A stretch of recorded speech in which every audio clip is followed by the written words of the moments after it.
ኮንትራት ቤት መስራት አያዋጣም፣ ብሩ ትንሽ ነው። ኮንትራት ቤት ነጻነት የለውም። ብቻ ብዙ ነገር አለ። በተለያየ ምክንያትም ቢሆን ከመዳን ቤት ለመጥፋት ያሰባችሁት መጥፋት ሲባል እናንተ እንደምታስቡት ቀላል ነገር አይደለምና ከመጥፋታችሁ በፊት ጥንቃቄ አድርጉ ማለት ነው። በነገራችን ላይ ብዙ ልጆች የሚሸወዱት ግዴታ የሚታይ ካሜራ ካላዩ በቀር ከኛ ቤት ካሜራ የለም እያሉ ብዙዎች ይሸወዳሉ ማለት ነው። አሁን ላይ በአብዛኛው አረብ ቤት በአብዛኛው በሚባል መልኩ ካሜራ የሌለበት ቤት አታገኙም። ከስንት አንድ ነው ማለት ነው ካሜራ የሌለበት ቤት ቢገኝ። ሌላኛው ልንገራችሁ የሀገሬ ልጆች፣ ሁለት ሆናችሁ እየሰራችሁ እናንተ አብራችሁ የምትሰራው የእኛ ሀገር ዜጋም ትሆን የሌላ ሀገር ዜጋም ትሆን እሷ የመጥፋት ፍላጎት ሳይኖራት እናንተ ለመጥፋት ብቻ ስላሰባችሁ እናንተ ልጠፉ እንደፈለጋችሁ ባካችሁን አትናገሩ። መጨረሻ ላይ ምን እንዳደረገች ልንገራችሁ። ቢቻል አሁን ላይ ባጠፉ ጥሩ ነው። ምክንያቱም መጥፋት አሁን ላይ ዋጋ እያስከፈለ ነው። ወታችሁ ስራ ላታገኙ ትችላላችሁ። ብቻ ብዙ ደግሞ በተደጋጋሚ ሲጠፉ እየተያዙ ነው አሁን ላይ ማለት ነው። አሰላሙ አለይኩም ወራህመቱላሂ ወበረካቱ። ክርስቲያን ወገኖቼ ሰላም ብያለሁ። እንዴት ናችሁ? እኔ ያለው አልሐምዱሊላህ መይሙ ሸቃሪት ነኝ። ዛሬም በአዲስ ቪዲዮ መጥቻለሁ። አብራችሁን ቆዩ። ለቻናሉም አዲስ ከሆናችሁ ላይክ፣ ሰብስክራይብ በማድረግ ቤተሰብ ሆኑ።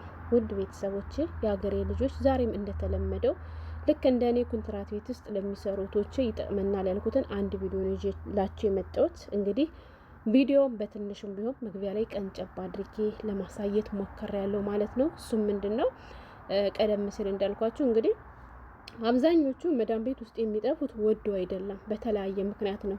አንዳንዶቹ ደግሞ ውጭ ላይ ነጻነት አለ፣ ኢጃዛ የሚባለው ነገር አለ ብለው ያ ነገር አታሏቸው መዳን ቤት ውስጥ ኮንትራት ቤት ጥሩ ቤት አጋጥሟቸውም በዚህ ምክንያት ብቻ የሚጠፍም አሉ ማለት ነው። እና የሀገሬ ልጆች በምንም ምክንያት ይሁን በምንም ምክንያት አረብ ቤት ውስጥ ለመጥፋት ያሰባችሁት መጥፋት ሲባል የጠፉ ልጆች እንደሚያወሩት ቀላል ነገር አይደለም ማለት ነው። ገብቷችኋል? ከዚያ ቤት ውስጥ በቃ አስቸጋሪ ነገር ከገጠማችሁ፣ ግዴታ የሆነ ነገር ከገጠማችሁ እንዴት መውጣት እንዳለባችሁ መጀመሪያ ማወቅ አለባችሁ። ዝም ብሎ በር ተከፍቶ አይወጣም። ኢትዮጵያ እኮ አይደለም የሀገሬ ልጆች፣ አረብ ሀገር ነው። ስለዚህ ህግ የሚባለው ነገር አለ። በህግ ከጣሳችሁ ደግሞ ብዙ ሌላ ጣጣ ውስጥ ልትገቡ ስለምትችሉ ግዴታ መጥፋት ካለባችሁም በቃ ሳትያዙ እዚያ ቤት እንዴት መውጣት እንዳለባችሁ ማሰብ አለባችሁ። ገብቷችኋል? ለምሳሌ ቀደም ሲል ያያችኋት ልጅ እንግዲህ ለመጥፋት ሞከረች፣ ከቤት ወጣች። የሚገርመው ነገር ይችል ልጅ የቤቱ ካሜራ እየቀረጻት ነበረ፣ እንዲሁም ደግሞ ሌላ ሰውም በስልክ እየቀረጻት ነበር ማለት ነው። ገባችሁ? አንድ የቤቱ ካሜራ እየቀረጻት ነው፣ ሁለት ደግሞ ሌላ ሰው በመስኮት እየተከታተለ ፎቅ ሆኖ እየቀረጻት ነበር ማለት ነው። ለዚህም ነው አጠፋፋችሁን አስተካክሉ ያልኳችሁ። አሁን ልጅቷ እንዳያችኋት 2 ሻንጣ ይዛለች። ያ ማለት ልጠፋ ደግሞ በፍጥነት እየሮጠች ነው። ገባችሁ?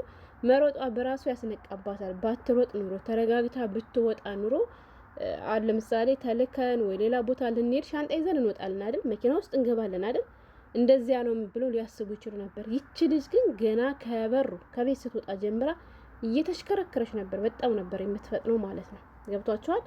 አንድ ሻንጣ መያዙ አስወግሮባታል። 2 መሮጧ ሌላ ጎረቤቶችም ይሁን ያዩት ሰዎች እንዲጠረጥሩ ለምሳሌ እንደዚህ አስተሽከረከር ሀታ የፖሊስ መኪና እንኳን እያለፈ ቢያገኛት ያስቆማታል። ምክንያቱም እሱም ጥርጣሬ ስለሚያድርበት ለማጣራት እና እንደዚህ ያለ ነገር አታድርጉ። ስጠፉ ሲጀመር ሻንጣ አያዝም፣ 2 ወዱ አይሆንም። ልክ ቆሻሻ የምጥሉ መስላችሁ በቆሻሻ ላስቲክ ልብሳችሁን ይዛችሁ መሞከር እድላችሁን ያለባችሁ። ገባችሁ? ዘንጣችሁ ምናምን የማይመከር ነገር ነው፣ የማይሆን ነገር ነው። ሌላኛው እንዳልኳችሁ ይችን ልጅ በስልክ ካሜራ ስትቀርጻት የነበረችው ማናት? አብራት የምትሰራዋ ልጅ ናት። ገባችሁ?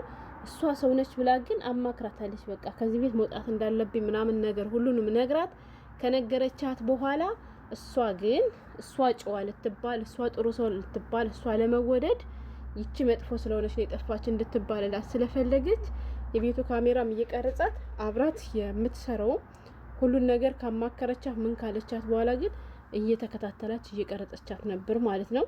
ሌላኛው ደግሞ የቀጠረችው ታክሲ ቀረባት ማለት ነው። ታክሲው ቀርቶባት እንዳያችሁት የቆመ መኪና ላይ ሄዳ ልትሰቀል ነበረ። እሱ መኪናም አልሆነ፣ ወደ ታች እየተንደረደረች ስትወርድ አይታችኋል ማለት ነው። ስለዚህ አጠፋፍ አስተካክሉ። መጥፋት ካለባችሁ ግን አሁን ላይ መጥፋት አይመከርም። ወላይ ባጠፉ ጥሩ ነው። ከባድ ነው አሁን ላይ መጥፋት ማለት ነው። ለምን ብትሉ አንድ እያየናቸው ነው የሚጠፉ ልጆች ስራ የለም እያሉ በየኢጃዛ ቤቱ እያለቀሱ ነው ያሉት። ሁለት ደግሞ የማታውቁት ሰው ላስጠፋችሁ ስላላችሁ ብቻ ያን ሰው አምናችሁ መጥፋት የለባችሁም።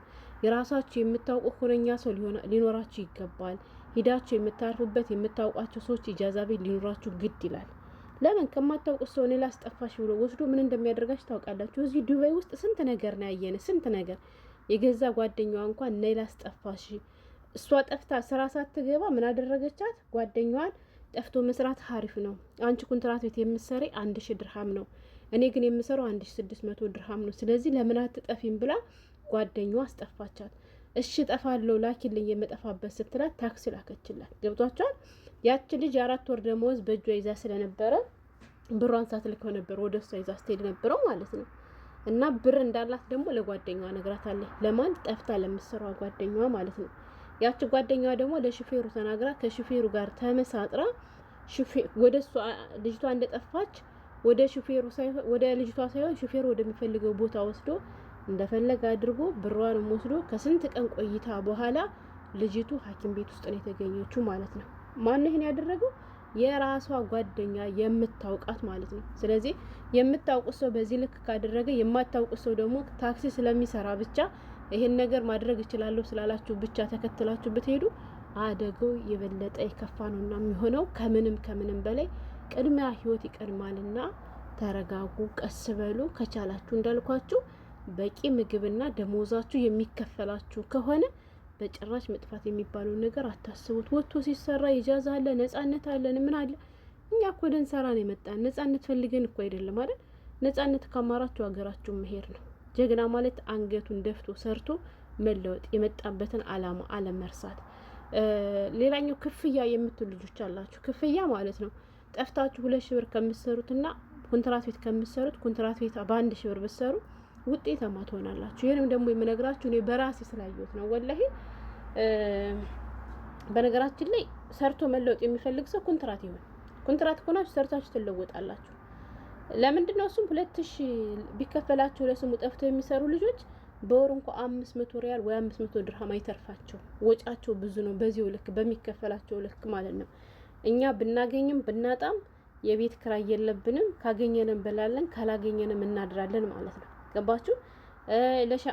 ምንም እንኳን አብዛኞቹ ማለት ብዙ ሰው ነው ይሄን ባያደርገው የተመረቁ ጥሩ ሰዎች ህጉን የሚያውቁት ከሻምፖ ጀምሮ ነው። አሁን ከዚህ ቤት ምንም የማወጣው ወጭ የለኝም። ምንም ወጭ አወጣው ካልኩኝ ለእንጀራና ለካርድም ለምሳሌ እንጀራ ይዞ የሚመጣው ልጅ እንጀራ ይዞ ሲመጣ ካዩ ይከፍሉልኛል። ገባችሁ?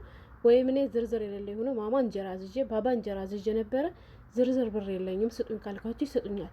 ማማ ካርድ አምጪልኝ ባባ ካርድ አንጣልኝ ካልኩት አያስከፍሉኝም። እንኩ ስላቸው ብር አይቀበሉኝም፣ በራሳቸው ያመጡልኛል። ይሄ በራሱ ትልቅ ትርፍ ነው ማለት ነው። ያ ማለት የወር ደመወዜ ሳትበጣጠስ ምንም ሳትሆን መታ ከጊዜ ጠጋ ትላለች ማለት ነው።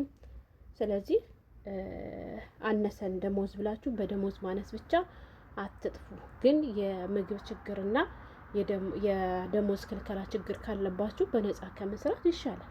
እውነት ለመናገር ድሮ ነበር ድሮ ጠፍቶ የሚሰሩ ልጆች። አዎ፣ ምክንያቱም ከጠፉም አንደኛ አይቀመጡም፣ ቶሎ ስራ ይገባሉ፣ ጥሩ ብር ይከፈላቸዋል። እስከ 2005 እስከ 3000 ሳውዲ አረቢያ ላይ ይከፈል ነበር።